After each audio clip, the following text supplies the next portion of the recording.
Merci d'être là. Bon, après la première étape ce matin, nous allons passer à la deuxième pour évaluer notre doctorat. Nous allons donc commencer par la présentation des membres du jury. Je vais commencer par le professeur David qui est juste derrière moi. David Kayemé, professeur ordinaire, département de spécialité, domaine de recherche et ophtalmologie tropicale, fonction chef de service ophtalmologie pour dispenser affection oculaire courante, milieu tropical. À ma gauche, professeur Tanda Richard Poutaza, grade professeur ordinaire, département de spécialité, domaine de recherche et pathologie orale, fonction chef de service oral pour dispenser oral de physique sensorielle, département sciences de base, domaine de recherche génétique de la reproduction, fonction ZRSA, selon notre chef, pour dispenser biologie moléculaire, génétique médicale. C'est un plaisir de vous présenter le président de CGT. Voilà, à ma droite, donc, le professeur Liemboué Chibouka Nédélolé, grade professeur, département spécialité, domaine de recherche immunologie, allergologie, fonction chef de département pour dispenser oral physiologie buccale. Je disais tout à l'heure que j'ai le plaisir de vous présenter les présidents de ce jury. C'est le professeur Gilbert Manan-Galelo et le professeur ordinaire du département de neurologie. Son domaine de recherche est stress, VIH et santé mentale pour dispenser des cours de neurologie, de neuroanatomie et de neurophysiologie. Nous allons maintenant présenter la candidate. Session de décembre 2024. Le docteur Chingam Kamil Yasmin, que nous avons l'honneur de vous présenter, est né à Kinshasa le 10 mars 1990.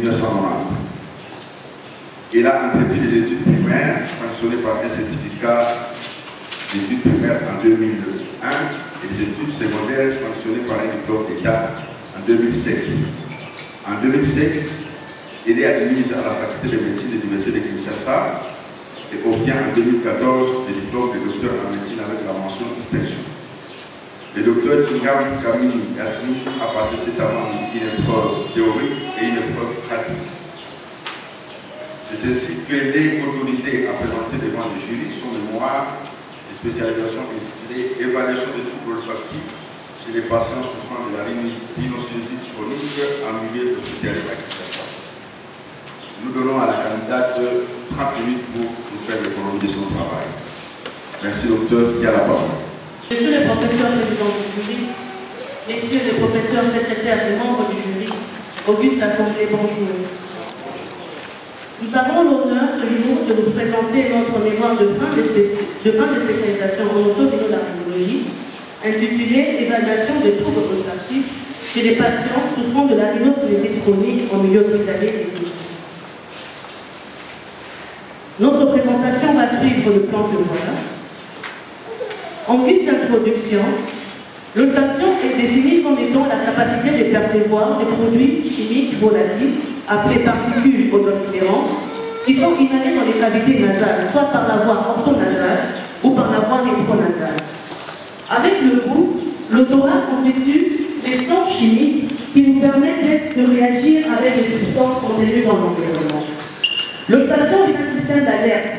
Il nous prévient face à l'ingestion des produits dangereux, tels que les produits mal conditionnés, des produits toxiques. Il nous prévient aussi lors de l'inhalation des gaz ou des fumées. Les troubles olfactifs sont définis comme étant une difficulté dans la perception des odeurs. Elle a une fréquence élevée, on estime qu'environ 20% de la population mondiale souffre d'un trouble olfactif.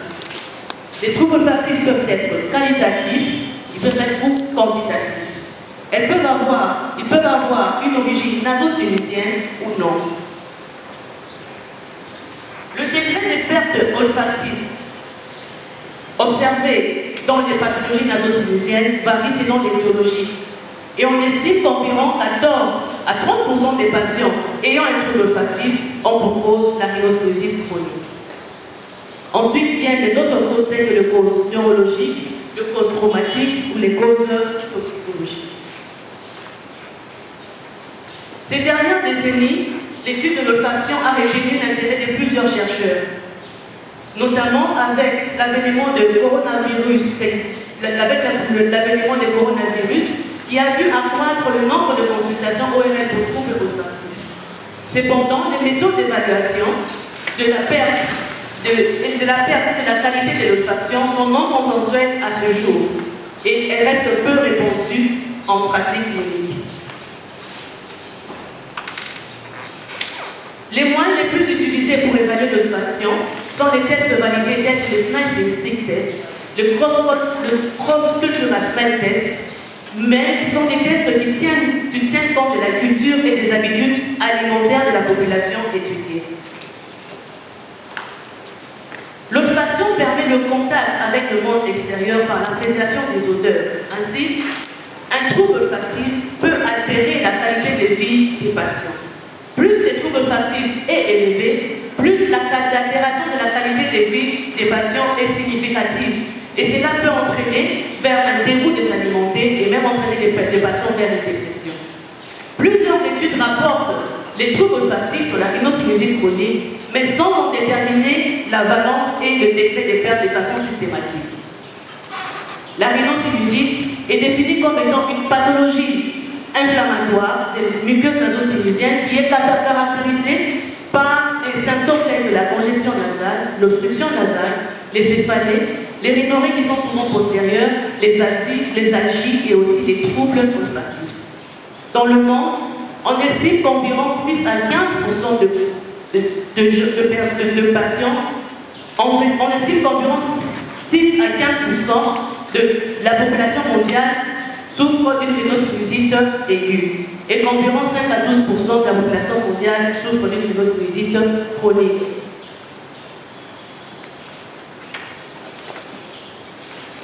On estime qu'environ 78% des patients ayant une rhinosinusitis chronique développent un trouble olfactif aux États-Unis. En Europe, la prévalence des troubles olfactifs dans la rhinosinusitis chronique est évaluée de 61 à 83%. En Chine, environ 64% des patients ayant une rhinosinusitis chronique développent un trouble olfactif.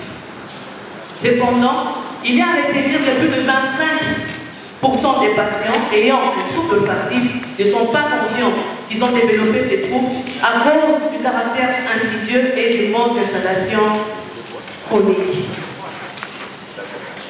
En République démocratique du Congo, Palou et Hall, utilisant des sniffing stick tests dans une version adaptée, ont rapporté que les causes rhinologiques étaient les plus fréquentes dans la population du Sud Kivu souffrant des troubles olfactifs. Rares sont les études sur la sévérité, les caractéristiques cliniques et facteurs associés aux troubles olfactifs chez les patients souffrant de la rhinosinusitis chronique en Afrique subsaharienne, encore plus dans notre milieu.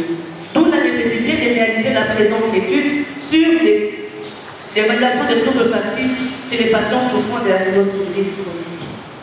Nous nous sommes posé des questions de recherche suivantes. Quelle est la fréquence des troubles olfactifs chez les patients souffrant de la rhinosinusitis chronique dans notre milieu? Quels sont les facteurs associés aux troubles olfactifs chez les patients souffrant de la rhinosinusitis chronique dans notre milieu? Et aussi, nous nous sommes posé la question de savoir si les troubles olfactifs altèrent-ils la qualité de vie des patients souffrant de la rhinosinusitis chronique. Les hypothèses suivantes ont été émises. Les troubles olfactifs sont fréquents chez les patients souffrant de la rhinosinusitis chronique dans notre milieu. L'âge, le sexe, les comorbidités, le tabagisme, la sévérité de la maladie ainsi que certaines anomalies endonasales sont à l'origine des troubles olfactifs. Les troubles olfactifs altèrent la qualité de vie des patients. L'objectif général de cette étude était d'évaluer les troubles olfactifs chez les patients souffrant de la rhinosinusitis chronique à Kinshasa. atteindre notre objectif général, nous nous sommes fixés des objectifs spécifiques ci-après, de déterminer la fréquence des troubles olfactifs chez les patients souffrant de la rhinosinusie chronique à Kinshasa, de décrire les caractéristiques sociodémographiques et cliniques des patients souffrant de la rhinosinusie chronique dans notre milieu, d'identifier les facteurs associés aux troubles olfactifs chez les patients souffrant de la rhinosinusie chronique et enfin d'évaluer la qualité des vies liées à l'olfaction des patients souffrant de la rhinosinusie chronique. Monsieur le professeur, président du jury, messieurs les professeurs, secrétaires et membres du jury, auguste assemblée, quels ont été nos matériels et méthodes? Nous avons réalisé une étude transversale à visée analytique dans 2 formations médicales de la ville province de Kinshasa.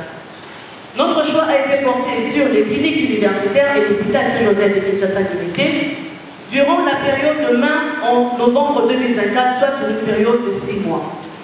Ce choix a été justifié par la disponibilité de l'expertise, le plateau technique et aussi l'affluence des malades dans ces formations médicales. Notre population d'études était constituée des patients souffrant de la rhinosinusie chronique suivant les critères de l'European Position Paper of Rhinosinusitis and Nasal Polyps en sigle EPOS 2020. Nous avons inclus dans notre étude tout patient qui avait être âgé d'au moins 18 ans, avoir un niveau d'instruction minimale, c'est-à-dire avoir achevé au moins le niveau d'études primaires et avoir donné son consentement libre et éclairé. Nous avons exclu de notre étude tout patient qui avait une notion de prise de corticoïdes pendant le dernier mois, tout patient qui avait une tumeur nasosinusienne maligne ou bénigne, tout patient qui avait rapporté un antécédent de chirurgie nasosinusienne inférieur à 6 mois, tout patient qui avait un antécédent de traumatisme crânio-maxillofacial, d'inflammation systémique chronique affectant la cavité nasale, et nous avons exclu les femmes enceintes. Notre échantillon était de 105 patients par échantillonnage non aléatoire type combinance.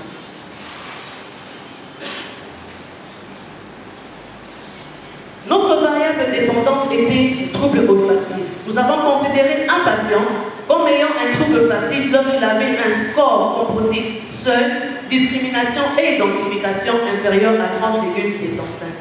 Un patient était considéré comme ayant une hyposmie lorsqu'il avait un score TDI compris entre 16 et 30,75.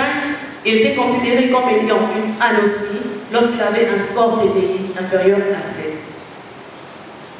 En ce qui concerne nos variables indépendantes, les caractéristiques sociodémographiques ont recherché l'âge des patients, le sexe, le niveau d'instruction, la profession et aussi la source financière des soins médicaux. Les antécédents et les comorbidités ont recherché une histoire familiale d'atrophie ou d'allergie, la présence d'une hypertension artérielle ou de diabète sucré, les antécédents de chirurgie nasosinusienne supérieure à 6 mois, et nous avons interrogé les statuts alcoolo-tabagiques de nos patients. La symptomatologie était regroupée en 2 groupes. Les symptômes rhinologiques qui comprenaient l'obstruction nasale, l'écoulement nasal antérieur et postérieur, les céphalées, les algies nasales que nous avons regroupés en symptômes rhinologiques majeurs. Et ces symptômes rhinologiques majeurs ont été évalués par nos patients à l'aide d'une échelle visuelle analogique qui nous a permis de les classer en symptômes légers lorsque ces symptômes avaient obtenu un score à l'échelle visuelle analogique compris entre 0 et 3. Il était modéré lorsqu'il était compris entre 3 et 7 et sévère lorsqu'il était supérieur à 7. L'endoscopie nasale auprès de nos patients a été réalisée à l'aide de l'optique 0 et 30 degrés. Les éléments examinés à l'endoscopie nasale étaient l'état de la muqueuse, l'état de la cloison, l'aspect et la présence des sécrétions, la perméabilité des différents méas, l'accessibilité de la pente olfactive et la présence ou non des polypes nasaux. L'endoscopie nasale nous a permis d'évaluer la sévérité endoscopique de la maladie, donc de la rhinosinusitis, à l'aide d'un score, le score endoscopique de Dante Kennedy. Pour cette étude, nous nous sommes basés sur le score de Dante Kennedy modifié qui va de 0 à 12. Et un patient avait un diagnostic positif à la rhinosinusitis chronique lorsqu'il avait un score de Dante Kennedy supérieur à 2. Plus le score de Dante Kennedy est sévère, plus la maladie est sévère. Le CT scan naso-sinusien nous a permis d'évaluer la sévérité scanographique de la maladie. Et nous avons choisi pour cette étude d'évaluer à l'aide du score de Lange-Mackay. Les patients étaient considérés comme ayant un CT scan normal lorsqu'il avait un score de Lange-Mackay qui était égal à 0. Un patient avait une rhinosinusite légère lorsque le score de Lange-Mackay était compris entre 1 et 3. Une rhinosinusite modérée lorsque le score de Lange-Mackay était compris entre 4 et 10 et sévère lorsque le score de Lange-Mackay était supérieur à 10. Le test cutané d'allergie a été réalisé pour les patients qui avaient une histoire d'atopie familiale et chez les patients qui avaient présenté des symptômes en rapport avec une allergie. Comment nous avons évalué l'olfaction de nos patients? L'évaluation de la fonction olfactive a été faite en deux phases. Premièrement, nous avons soumis nos patients à une évaluation subjective à l'aide du questionnaire Assessment of Olfactory Function and Olfaction Quality of Life. Ce questionnaire nous a permis d'évaluer l'auto-évaluation de la capacité olfactive des patients, Subjective Olfactory Capability Scale, l'auto-évaluation de la capacité de perception des odeurs spécifiques, Smell Related Problems, et l'auto-évaluation de la qualité des vie liée à l'olfaction, Olfactory Related Quality of Life. Ensuite, nous avons réalisé des tests objectifs auprès de tous nos patients à l'aide des Sniffing Stick Tests odophile bulgare de la marque Méchinique. Ce test nous a permis d'évaluer le seuil olfactif des patients, la capacité de discrimination des odeurs et l'identification des odeurs. Pour collecter nos données, deux enquêteurs assistants juniors en ORL nous ont accompagnés dans l'interview des malades. Ensuite, nous avons réalisé une endoscopie nasale et des tests olfactifs auprès de nos patients. Les données ont été collectées sur un questionnaire qui contenait l'évaluation subjective dans le questionnaire ASSOP et ainsi qu'une feuille de protocole du test olfactif Sniffing Stick Test. Nous avons saisi nos données et nous les avons encodées à l'aide du logiciel Microsoft Excel 365. Ensuite, nous les avons exportés dans le logiciel SPSS version 27.0. Le test Kikaré de Pearson nous a permis de comparer les différentes proportions des variables qualitatives. Les tests TD Student nous a permis de comparer les moyennes quantitatives et qualitatives. La régression logistique binaire nous a permis d'identifier les différents facteurs associés au trouble olfactif et nous avons fixé notre seuil de significativité à 5%. Cette étude s'est déroulée selon les normes de bioéthique internationale, en particulier la déclaration d'Helsinki. Nous avons obtenu l'approbation du comité d'éthique nationale sur le numéro que voilà. Et tous les patients ont donné leur consentement éclairé à la participation de la présente étude. Monsieur le professeur, président du jury, messieurs les professeurs, secrétaires et membres du jury, auguste assemblée, quels ont été nos résultats? Sur 111 patients que nous avons recrutés dans notre étude, nous en avons exclu 6, car il y avait 2 patients qui avaient des tumeurs naso-sinusiennes des cancers, 3 femmes enceintes et un patient qui a refusé de poursuivre avec les tests olfactifs. Ce qui nous a permis de retenir 105 patients chez qui nous avons réalisé nos tests olfactifs. Donc 64 se sont révélés avoir un trouble olfactif et 36 n'en avaient pas. L'âge moyen de nos patients était de 40 plus ou moins 4. Les sexes féminins étaient prédominants. La tranche d'âge la plus représentative était celle de 36 à 55 ans. La majorité de nos patients étaient non universitaires, vivaient seuls et assuraient eux-mêmes leur santé.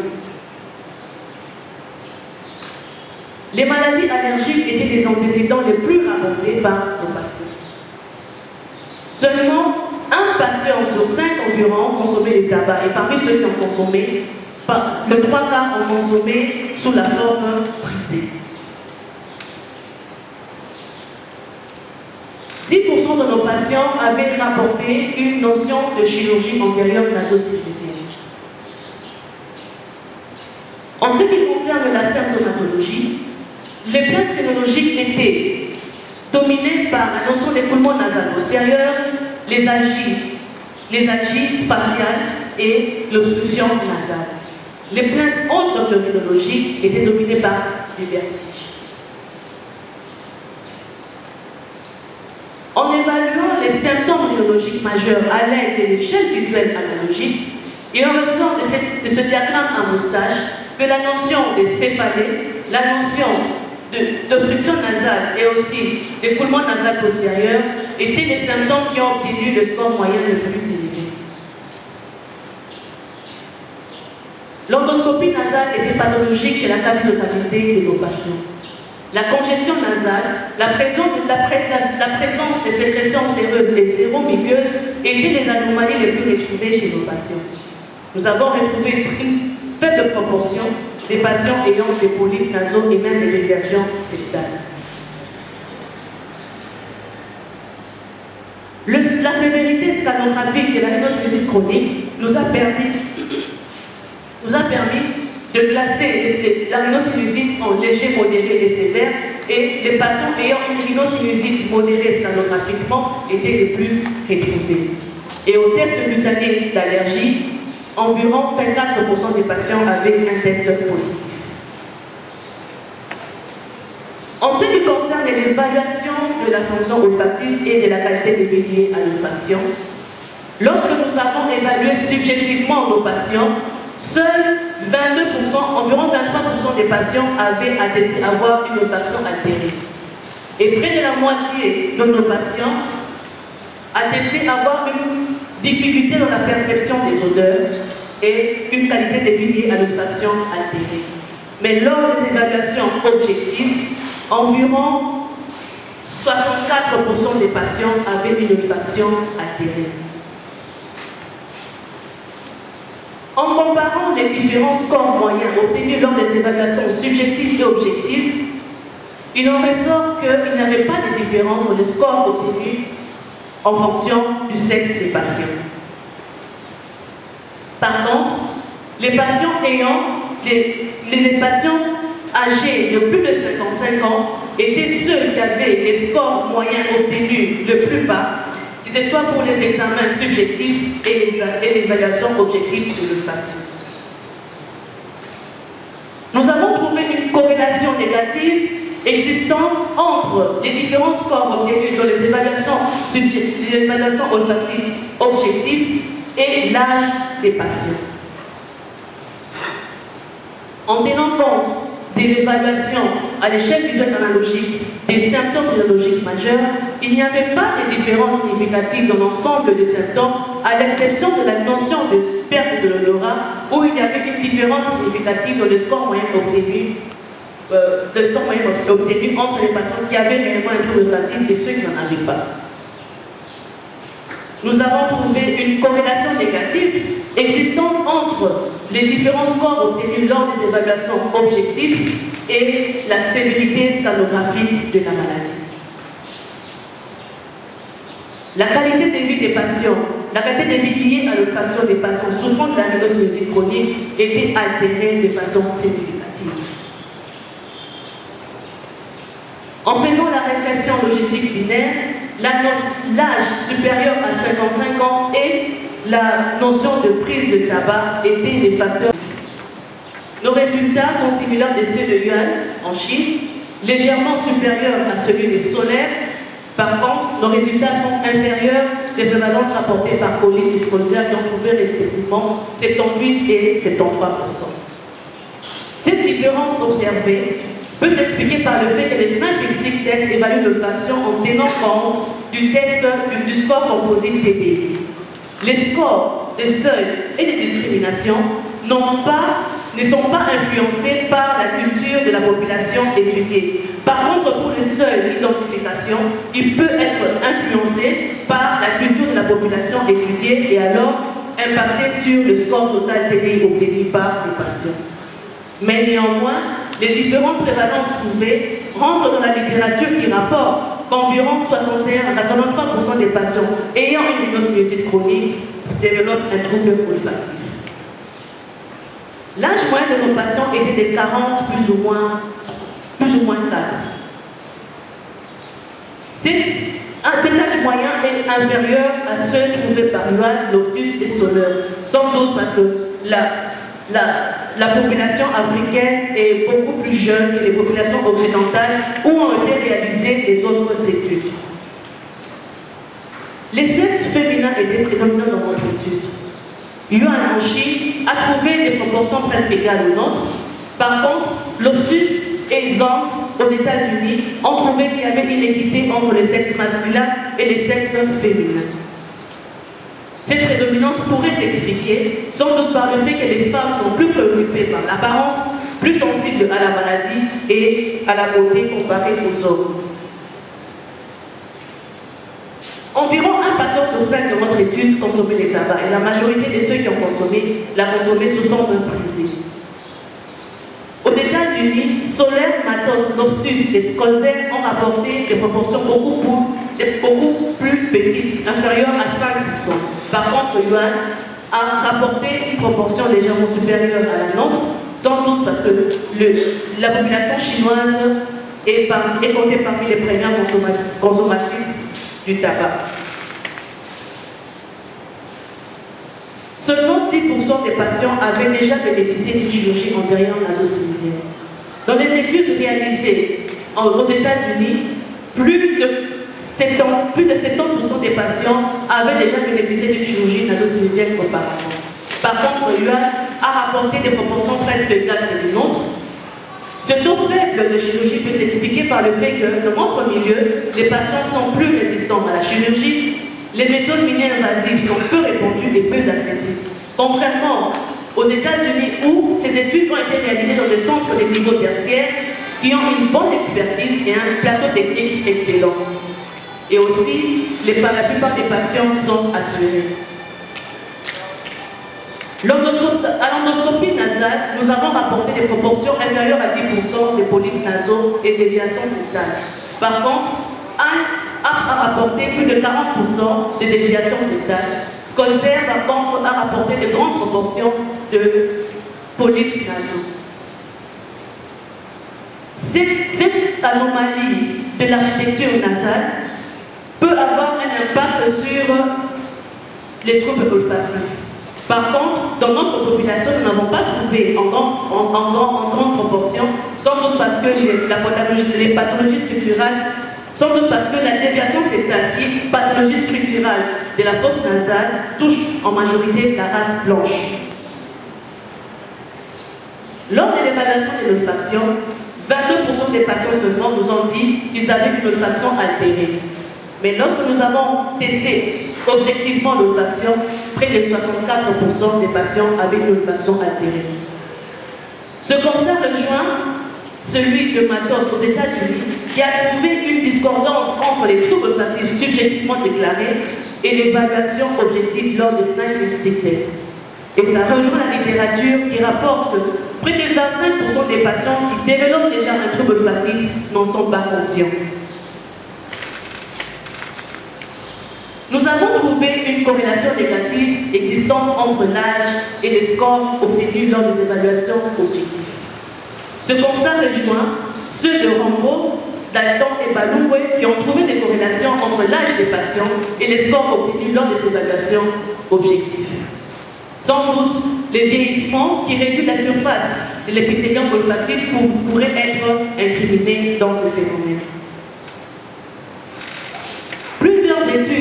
Dans plusieurs études, plusieurs facteurs associés ont émergé dans différentes études, notamment aux États-Unis, mais en regroupant tous ces facteurs associés, il en ressort que la notion, le score de Lord Mackay et l'âge avancé des patients étaient les facteurs associés aux troubles olfactifs les plus rapportés de la rhinocérosis chronique. Et dans notre étude, nous avons trouvé que l'âge et la consommation du tabac étaient les facteurs associés les plus rapportés. En ce qui concerne la qualité de vie des patients, la qualité de vie des patients souffrant de la rhinocérosis chronique était altérée de façon significative dans notre étude. Matos, aux États-Unis, a trouvé une corrélation existante entre les scores TDI obtenus par les patients et les scores obtenus lors de l'évaluation de la qualité de vie liée à l'olfaction. Par contre, il a signalé qu'il y avait des patients qui avaient des scores TDI normaux, mais qui avaient quand même qui avait rapporté avoir une qualité de vie altérée. Cela montre la phase de ces tests qui restent subjectifs et dépendent de l'importance que chaque individu apporte à l'olfaction. poser les limites de notre étude. La nature transversale et hospitalière de cette étude ne permet pas de généraliser nos résultats sur la population générale. Les tests d'identification qui est non contextualisé dans notre culture peut rendre difficile l'identification de certains auteurs. Mais au-delà de ces limites, cette étude se prévaut être parmi les premières en Afrique subsaharienne, si pas la première dans notre milieu, à aborder ces sujets sur les troubles olfactifs et leurs conséquences dans notre milieu.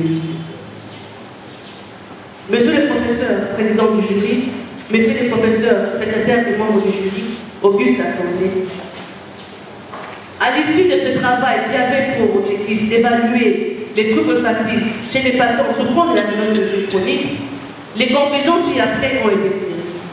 Les troubles olfactifs sont fréquents, pouvant affecter 2 patients sur 3 adultes souffrant de la rhinocénosite chronique. Le plus souvent des sexes féminins, avec antécédents des maladies allergiques comme antécédents. L'âge avancé et la consommation de tabac ont émergé comme étant des facteurs associés aux troubles olfactifs de la rhinocénosite chronique.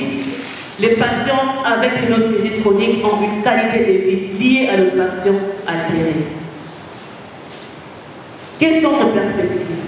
Au terme de ce travail, nous envisageons réaliser une étude afin de déterminer la prévalence des troubles olfactifs dans la population générale. Et aussi, nous aimerions intégrer l'évaluation subjective et objective de l'olfaction dans la prise en charge des pathologies rhinologiques en adaptant dans la mesure du possible des tests d'identification en fonction de notre milieu. Je dis et je vous remercie.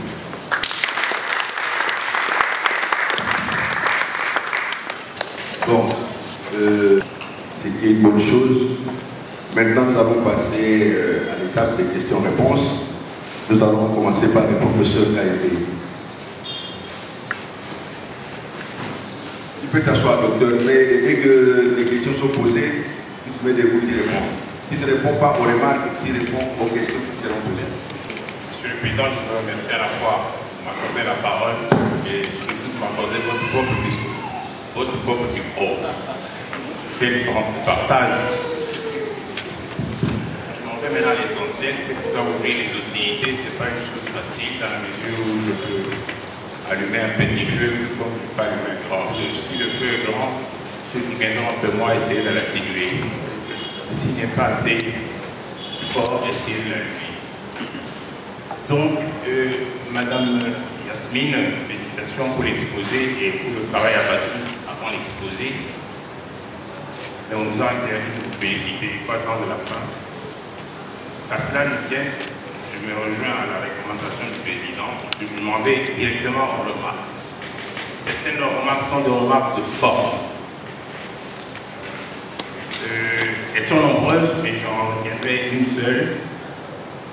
Quand je vois la liste des abréviations et qu'ensuite je parcours le texte, je trouve que le texte est parsemé de beaucoup d'abréviations qui ne sont pas prises dans la liste des abréviations.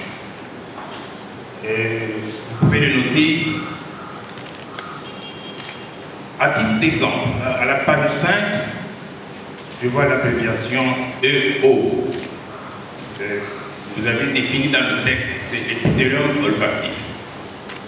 Mais celui qui va trouver cette abréviation loin de l'endroit où vous l'avez défini dans le texte sera perplexe. Pour la trouver, comprendre la suite du texte. À la page 12, je vois également une abréviation EOG, qui doit être l'équivalent de électro-oculogramme, je crois, olfactif. C'est un électro-olfactif-gramme. C'est à la fois une remarque et en même temps une question. Savez-vous comment ça se déroule? C'est de l'électrophysiologie. C'est aussi mon point faible, peut-être qu'on ne l'a pas dit. J'aime bien l'électrophysiologie. Et comment on fait ça? Nous, en ophtalmologie, quand il s'agit de faire de l'électrophysiologie ou en neurologie, on utilise un stimulus pour nous sur la lumière. Et là, je crois comprendre que vous utilisez les odeurs ou les parfums. Comment vous faites et comment vous enregistrez? vous pouvez y répondre ou ne pas y répondre, parce que ce n'est pas l'essentiel de votre travail. Donc je suis en train de me demander comment ça se passe à l'électrophysiologie, les tests olfactifs. Toujours à la page 12, vous avez d'autres abréviations comme C, S, E, D, P, on ne retrouve pas dans la liste. À la page 13, I, R, M, encore comme c'est ce que ça veut dire. Et ça aurait été mieux de l'aligner également parmi les abréviations. C'est ça, non? Chronique. Mais des fois, vous commencez par C. Est-ce que c'est synonyme? Des fois, vous commencez par RC. Vous partagez les marques. Là, j'allume. La rhinosinusitis chronique peut également causer une au tabac. Comment vous allez départager ça? Je vois un truc, je sais que vous pouvez le faire au niveau de partout. Aidez-moi. Et les différentes plaintes, notamment écoulement, allergie faciale, ignoré, plainte, double vague. Et que par contre, objectivement, vous avez trouvé 64 patients. Vous pouvez écrire, vous avez trouvé ce genre-là. Parce que nous sommes en train de vérifier la qualité de vie. S'il était content avec cette ignorance, par rapport avec la force, quelques préoccupations. En fait, étant éclairé, pas moi-même, je pas. En ce qui concerne les questions que vous nous avez posées, c'est pas pour. Normalement, nous devions mettre RSC, qui veut en rapport avec comme ça le fait pour le potentiel de la stimulation olfactive et on interprète. En fait, les causes qui sont dues à l'âge, les causes qui sont dues à celui qui n'en consomme pas.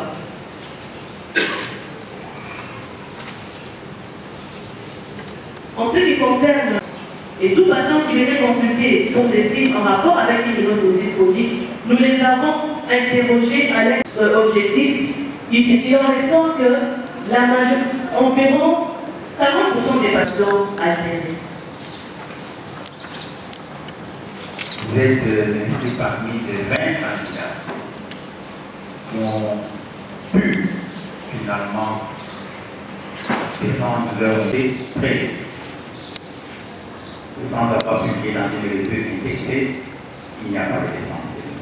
Je veux également vous recommander de venir suivre l'enseignement des méthodologies de la recherche, l'enseignement des rédactions et communications en biomédical, parce que ce sont des enseignements que vous n'avez pas vu pendant votre formation et que nous allons désormais assurer à tous les doctorants et à tous les assistants.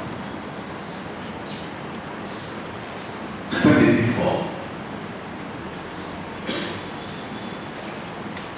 Madame Yassine, évaluation des troubles olfactifs chez les patients souffrant de la rhinosinusitis chronique en milieu hospitalier de Kinshasa. Ce travail, vous l'avez publié.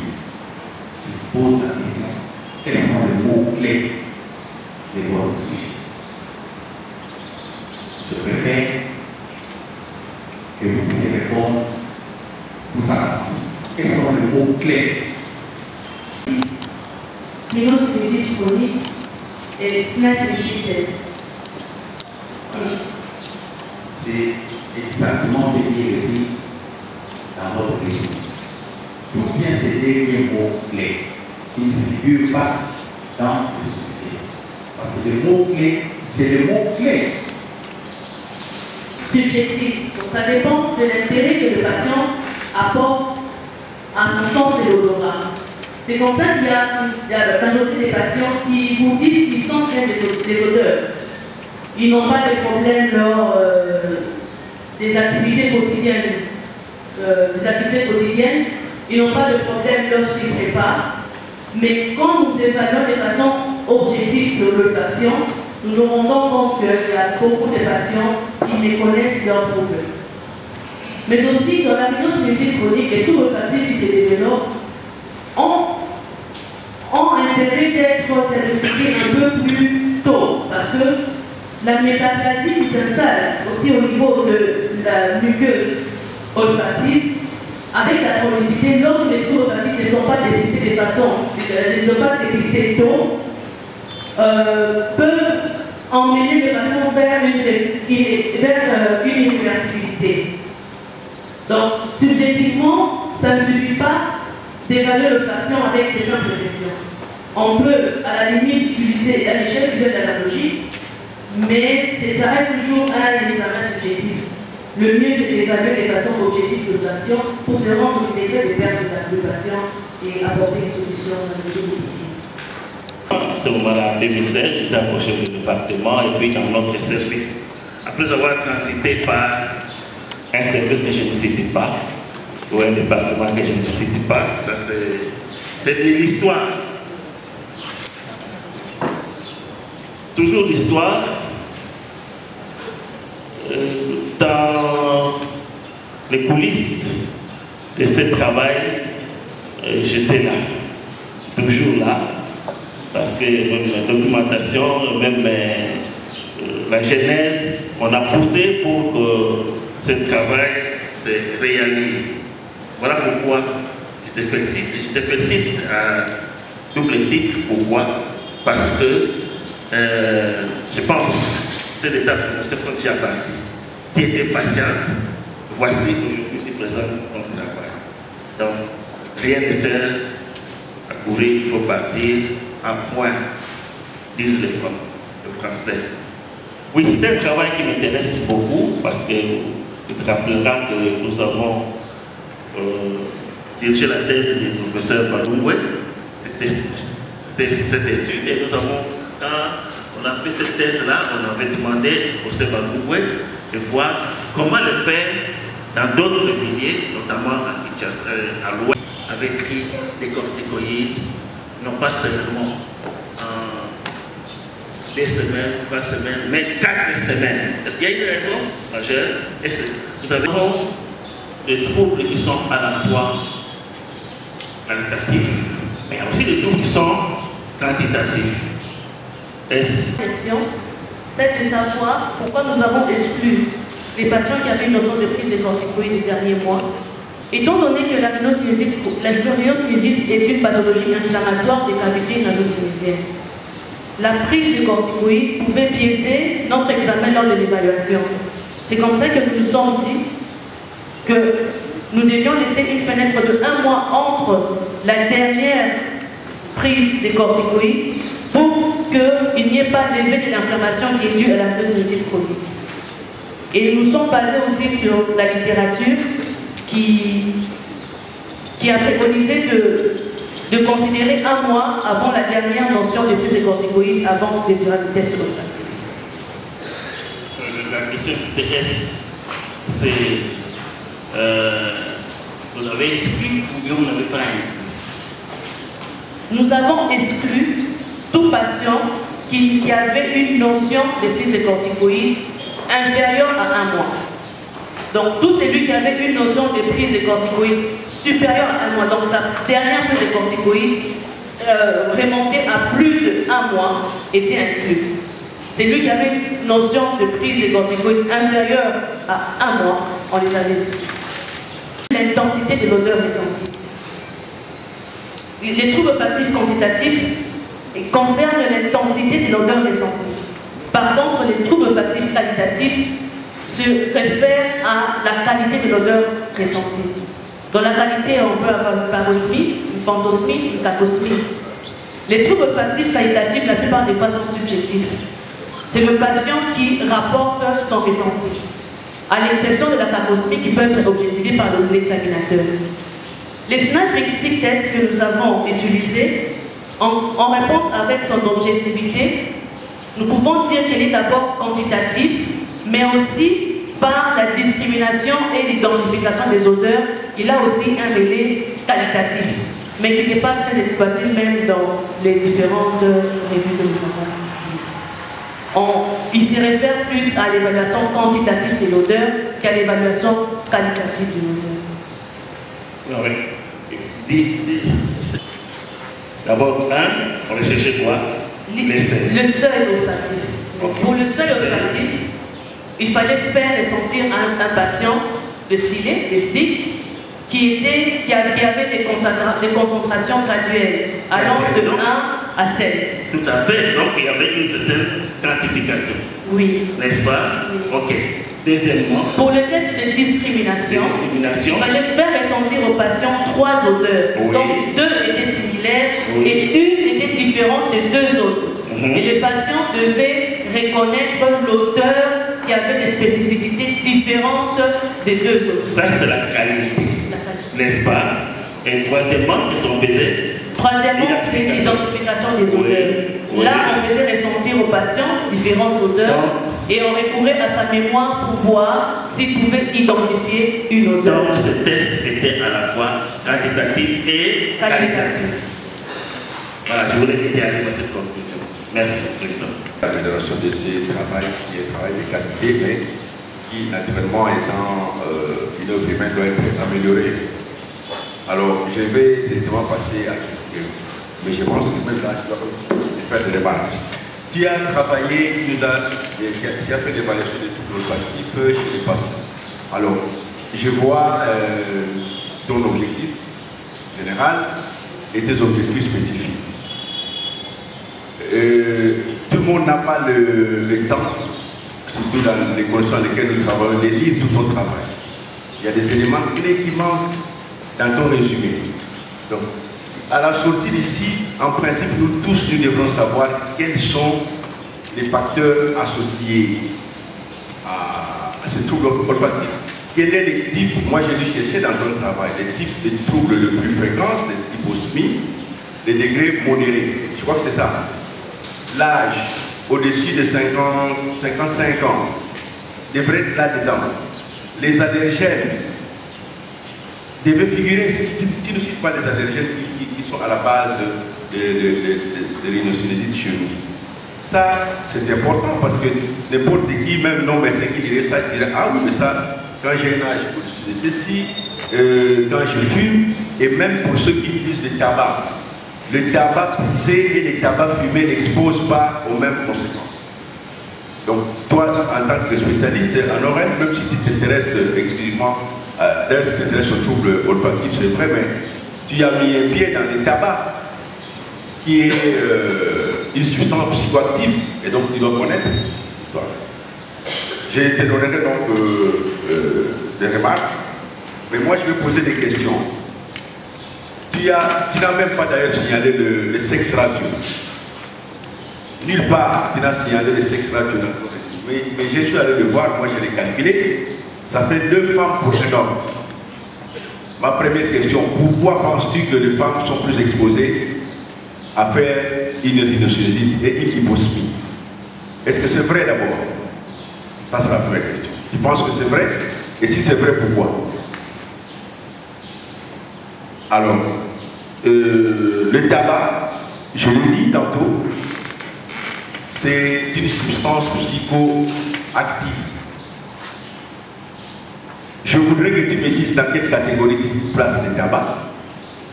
Parmi les substances psychoactives, si tu connais, tu ne connais pas. Tu ne connais pas, moi je vais te dire. Mais c'est important puisque tu parles du tabac. Deux sur 1, donc 2 femmes sur 1 an faisaient un trouble olfactif. Dans la physiopathologie de l'installation des troubles olfactifs dans la rhinocéronite chronique de façon globale, les sexes, nous ne pensons pas que les sexes puissent avoir une influence. Par contre, certains facteurs hormonaux chez les femmes peuvent expliquer cette sensibilité ou bien certains troubles olfactifs qu'on peut retrouver. Et aussi, donc tu penses que tu affirmes que les femmes sont plus exposées? Non. Alors, ok, puisque c'est faux. Cette vérité que tu as glissée ici, parce que c'est ça que tu as dit non. Tu n'as pas défendu, hein, tu n'as pas discuté. Comment on appelle cette erreur en statistique? Et pourquoi elle s'est glissée à toi? Et t'accompagne jusqu'au moment où tu es là. Tu viens de dire 2 femmes. Pourquoi cette erreur t'accompagne? Bon, ce n'est pas une erreur. Tu es spécialiste, donc moi, tu n'es plus assistant à partir de maintenant. Les erreurs, c'est pour les assistants, les spécialistes et autres, c'est c'est une faute. Pourquoi il t'accompagne? Je vais répondre à ta place pour te faciliter la tâche. C'est un billet de sélection qui est vu à ton échantillonnage, qui n'est pas aléatoire. Donc c'est très dangereux. Parce que si tu dis aux dames aussi qu'elles sont plus exposées à telle maladie, il faut donner des bases scientifiques. Donc c'est faux. C'est simplement le fait que ton échantillon n'est pas aléatoire et il te donne des informations et tu charries. Non. Toi, tu es une dame de science et la science c'est la critique. Avant de venir nous donner des toits, tu dois d'abord critiquer ça toi-même. Donc tu passes à d'autres questions. Merci beaucoup, monsieur le professeur. Ma deuxième question que vous m'avez adressée est celle de savoir dans quelle catégorie nous plaçons le tabac parmi les substances psychoactives. Nous avons que là... Voilà. J'ai dit tout ça parce que vous parlez des choses, et ça c'est de la psychiatrie. La psychiatrie vous accompagne dans toutes les disciplines, il faut les approcher. Le tabac c'est un psychoanalytique. Psychoanalytique, il augmente le bien-être. Et tu verras que les gens qui sont des grands fumeurs, dès qu'il est en état de mort, il devient nerveux. Il va aller fumer et... Je pense aussi à toutes les félicitations des membres du jury, à Yasmine Tindama pour ce travail de qualité. Merci beaucoup pour la présentation orale, pour les écrits qui sont roulants. Merci également pour les réponses aux préoccupations des membres du jury. Notre patriage est né avec un fait. Je pense que je l'ai vu sourire, j'ai compris que les faits s'éteignaient au fur et à mesure qu'on évoluait. Et quand cela ne tient, c'est un travail scientifique, comme les prédécesseurs ont pu le dire. Il y a des choses que nous devons, pour lesquelles nous les félicitons. Nous félicitons tous les intervenants pour ce que nous aurons amélioré jusqu'à l'aboutissement final de ce travail de grande valeur. Mais en ce qui concerne les problèmes de certains facteurs que nous avions discutés, là je veux un peu y revenir, nous avions eu des problèmes, comme l'a dit notre PDSA qui a vanté pour qualité, en tant que gynécologue, la grossesse est visible, comme il l'a dit. Mais nous avions eu des difficultés de dames qui venaient avec une grossesse presque au début, un mois, 2 mois, et vous savez, dans notre culture, dans la culture occidentale, moi je me rappelle quand je faisais ma thèse, vous croisez une collègue, il dit, moi je suis enceinte, je vais accoucher dans 9 mois. Il te donne même la date estimée par les gynécologues. Mais dans notre culture, on porte un habit large, on se cache, on ne veut pas qu'on sache qu'on est enceinte. Donc ces femmes venaient sans nous dire qu'elles étaient enceintes.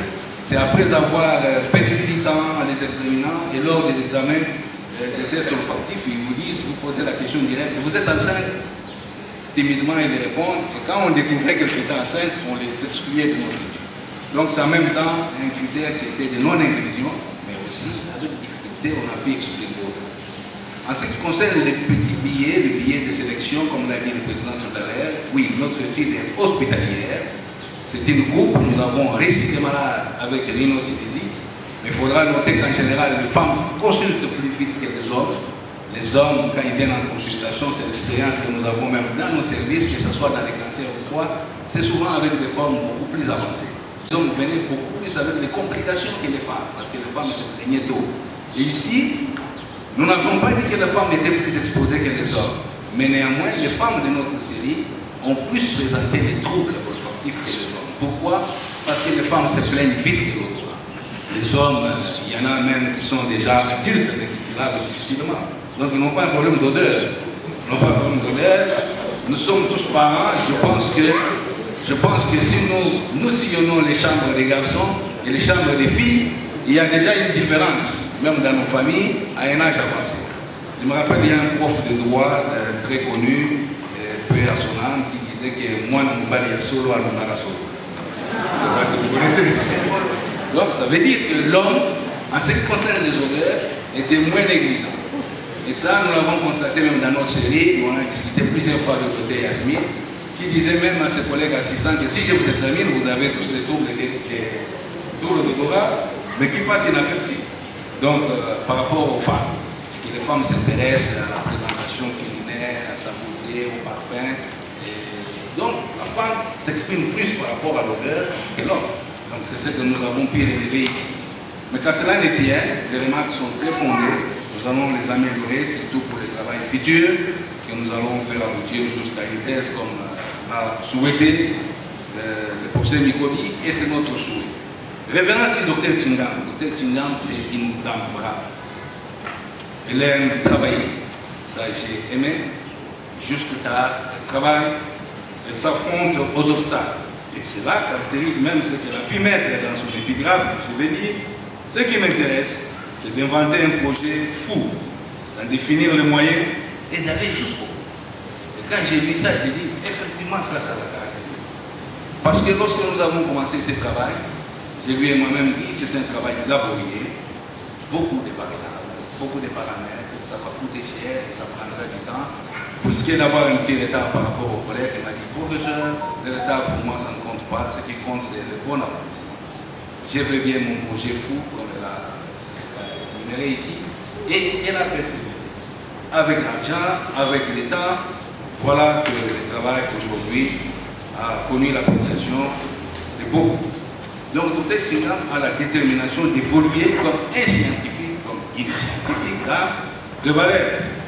Et c'est prendre les risques. Elle sait travailler dans le stress. Donc, il y a un neuropsychiatre à côté. Donc, elle sait travailler dans le stress. Et voilà que, malgré que moi j'étais très loin, on a déposé rapidement.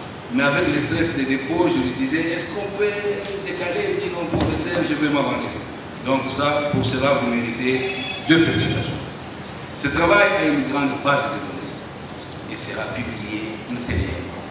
Beaucoup de papiers qui sortiront et qui pourront faire de vous une dame de grande valeur scientifique et ouvrir la voie à la thèse beaucoup plus facilement. Comme l'a dit le vice-doyen, ce travail a déjà été publié et les revueurs, la revue ne nous a pas beaucoup posé beaucoup de premières solutions et nous l'avons amélioré avec lui. Mais ce travail aussi a été communiqué à un forum scientifique des Oreilles, donc au meeting de la fin de l'année 2024.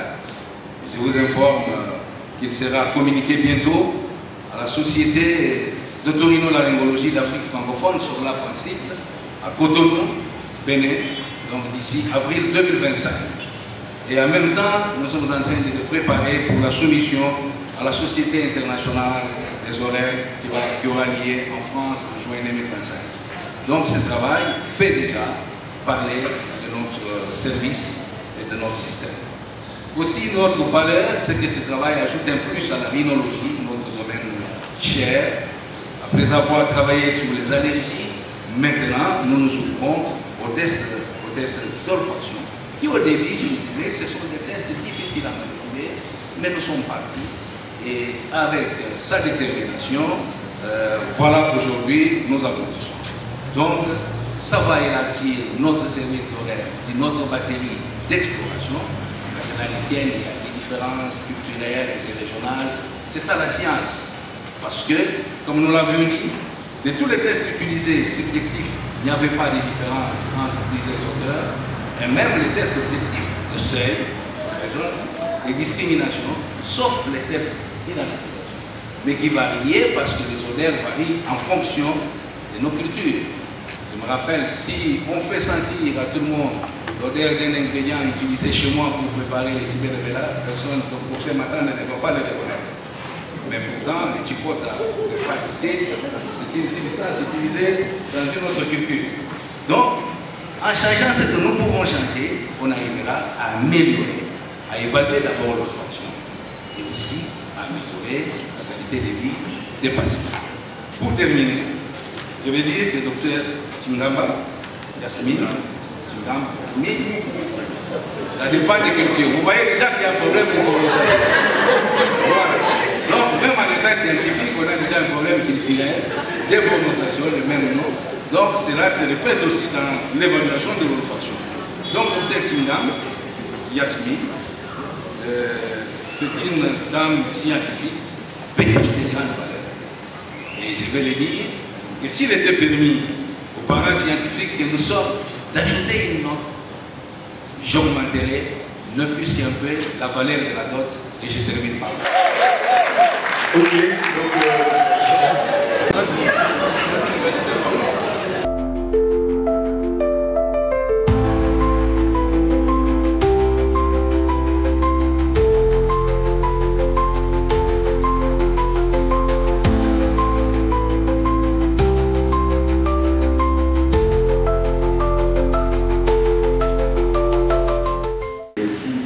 par le recteur de l'Université de Kinshasa de procéder à l'organisation des épreuves de fin de spécialisation en médecine présentées par le docteur Chingam Camille Yasmine en vue de l'obtention du titre de médecin spécialiste en otorhinolaryngologie.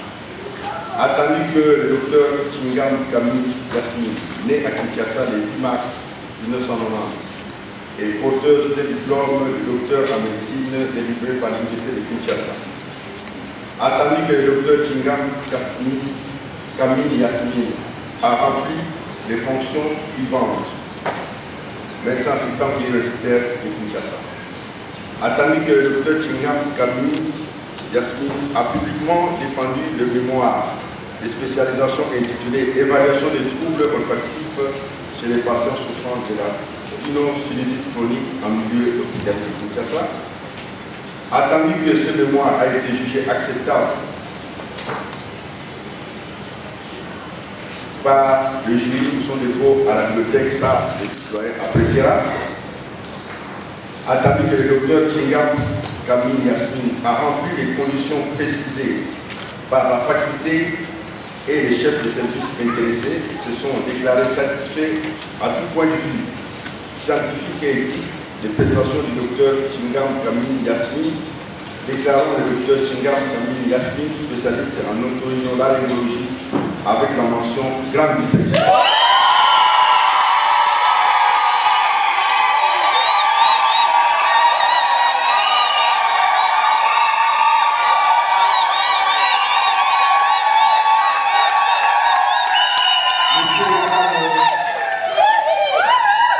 Permettez-nous de finir notre fait à Kinshasa le 10 février 2025, le président du jury, professeur Dr Manan Lalelo.